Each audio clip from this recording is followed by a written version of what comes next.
खुलुमबाय लोगोफोर, बिहार ब्रह्म चेनेलनि खौरां नायगिरि गासैबो रायजो राजा नोंथांमोननिसिम गोजोन फुंबिलिनि गाहाम हामलायथि बावहरग्रोनाय जाबाय। आं दिनै नोंथांमोननि सिगाङाव आरोबाव माखासे खौरां फरायथिनो लादों। आसा खालामो नोंथांमोनहा खौरांखौ खोनासंनानै मोजां मोनगोन आरो बेजों लोगोसेनो नोंथांमोनहा सानफ्रोमबो फुंबिलि आरो बेलासि समाव गोदान खौरांनि आपडेट मोननो थाखाय चेनेलखौ साबस्क्राइब खालामनानै लादो आरो खौरांखौ खोनासंनानै मोजां मोनोब्ला अन्नानै लाइक, शेयार आरो कमेन्टबो खालामनानै होलांब्लानो जाबाय। दिनैनि गाहाय रादाबफोराव दङ। गुवाहाटीआव मोनसे गिदिर बागुरुम्बा दिन्थिफुंगोन। 17 जानुवारियाव 10,000निबो बांसिन महरगिरिफोरा दिन्थिफुंगोन। बिसि फिसायखौ गोथाङैनो सावनाय जाथायनि उनाव कार्बि आंलंआव सा-18 सुबुंखौ खादों। जुबिन गार्ग थैनाय केसआव 4 दायनिगिरिफोरा जामिन बिदोंमोन। 17 जानुवारियाव बेनि उननि हियारिं। छत्तीसगढ़नि बस्तर ओनसोलाव मोननै मोगा-मोगि जाथायाव सा-14 नक्सलिफोरा गावथारजादों। माजबाटआव BTCनि चिफ हाग्रामा महिलारिया MMUAनि सिङाव आइजो मुलाम्फा मोनग्राफोरनो चेक रानना होदों। दानिया फैदो आबुं रादाबाव। गिबि खौराङावनो दङ। गुवाहाटीआव मोनसे गिदिर बागुरुम्बा दिन्थिफुंगोन। 17 जानुवारियाव 10,000निबो बांसिन महरगिरिफोरा दिन्थिफुंगोन। आसामआ 17 जानुवारि खालि गुवाहाटीआव मोनसे गिदिर बागुरुम्बा हारिमुआरि हाबाफारि खुंगोन, जेराव 10,000निबो बांसिन महरगिरिफोरा बर' हारिनि दोरोङारि सुबुं मोसानायखौ दिन्थिफुंगोन। बे हाबाफारिनि थांखिया आसामनि धोनि थागिबि दोरोंफोरखौ दिन्थिनाय आरो आरिमु महरखौ बुहुमनां थाखोआव लाबोनाय। आसाम चिफ मिनिस्टार हिमन्त बिश्व शर्मा बिथाङा बुङो दि हादोरसाया सिगांनिफ्रायनो बिहु आरो झुमुरखौ मुंदांखा खालामखांबाय आरो दा बागुरुम्बाया जोंनायनि सम जाबाय। गाहाय मन्त्रि नरेन्द्र मदिआ गुवाहाटीआव दिन्थिफुंनायाव बाहागो लागोन होनना मिजिंथिनाय जादों।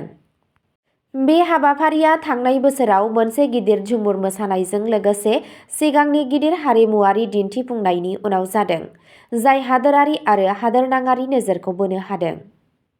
नैथि खौराङाव दङ। बिसि फिसायखौ गोथाङैनो सावनाय जाथायनि उनाव कार्बि आंलंआव सा-18 सुबुंखौ खादों। आसामनि कार्बि आंलं जिल्लायाव बेलगुरि मुन्डा गामियाव पुलिसआ मोनसे सोमोनांथाव बुथारनाय जाथाय खालामनायनि केसआव सा-18 सुबुंखौ खादों। 30 दिसेम्बरखालि गामिनि सुबुंफोरा जादु दायना खालामनायनि अजद होनायनि उनाव सासे फिसाय आरो बिसिखौ गोथाङैनो बुनाय आरो गोथाङैनो सावनाय जाथायजों लोब्बा दं। पुलिसआ 2 जानुवारियाव हमजानायखौ रोखा खालामो आरो नायबिजिरनाया सोलिगासिनो दं होनना बुङो। मावख'गिरि सफैनाय समाव बोलि जानांनाय सुबुंफोरनि न'खौ बुफाय-बुसि खालामनाय नुनो मोनो आरो खामबाय थानाय नुनो मोनो। बिबानगिरिफोरा हिंसाखौ सोंखारिदों आरो सुबुं समाजखौ खाना फोथायनायखौ नेवसिनो आरो बेफोरबादि दुखुनांथाव जाथायफोरखौ होबथानो थाखाय सांग्रांथि हाबाफारिखौ हेफाजाब होनो खावलायो। थामथि खौराङाव दङ। जुबिन गार्ग थैनाय केसआव 4 दायनिगिरिफोरा जामिन बिदों। 17 जानुवारियाव बेनि उननि हियारिं। जुबिन गार्ग थैनाय केसआव 4 दायनिगिरिफोरा जामिननि आर'जलाइ होदों। मुंदांखा असमिया रोजाबगिरि फावखुंगुर जुबिन गार्गनि थैनायनि दायनिगिरि 4 सुबुङा बिजिरसालियाव जामिननि आर'जलाइखौ गथायबाय। बे आर'जलाइखौ 3 जानुवारि खालि कामरुप मेट्र' जिल्ला आरो सेसन बिजिरसालियाव होनाय जादों।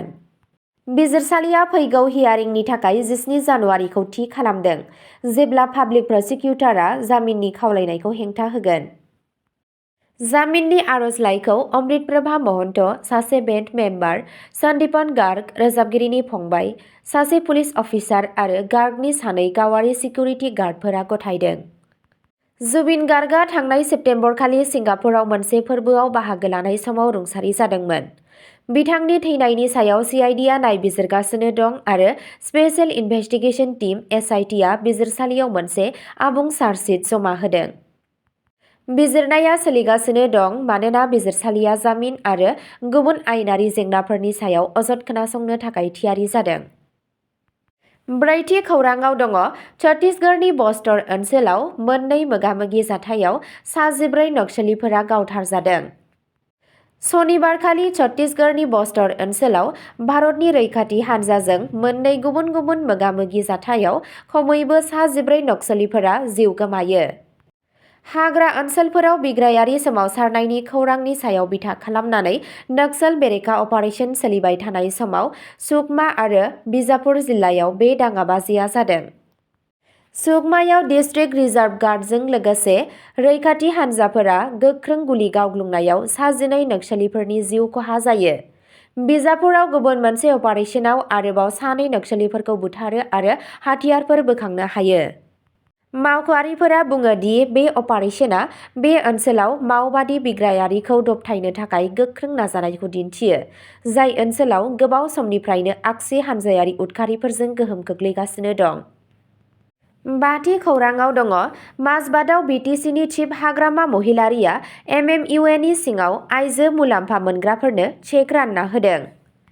BTCनि गाहाय हाग्रामा महिलारिया माजबाटनि आइजो ITI फोथाराव गाहाय महिला उद्यमिता अभियान MMUAनि सिङाव आइजो मुलाम्फा मोनग्राफोरनो चेक गथायना होयो। बे हाबाफारिनि थांखिया बड'लेण्ड ओनसोलारि ओनसोलाव आइजोफोरनि फालांगियारि आरो गावसोनारनायखौ बांहोनाय। बे हाबाफारियाव हादोरसानि केबिनेट मन्त्रि जयन्त मल्ल बरुवा, केबिनेट मन्त्रि चरण बर', BTCनि लेङाइ गाहाय रिहन दैमारी आरो गुबुन गुबुन गागि दैदेनगिरिफोरा बाहागो लादों। सुबुं थुबुरमायाव बाहागो लानानै महिलारिया बुङो दि समाजारि आरो रांखान्थियारि जौगानायनि थाखाय आइजोफोरखौ गोख्रों खालामनाया जोबोद गोनां। बे हाबाफारिया बड'लेण्डआव थांना थानायनि राहाखौ गोख्रों खालामनो आरो आइजोफोरखौ अरायथा इयुन सोरजिनो थाखाय थुलुंगा होनो सरकारनि खोथा होनायखौ फोरमायो। अब्ला दिनैनि खौरां फरायथिनाया एसेनोसै। गोजोन्थों।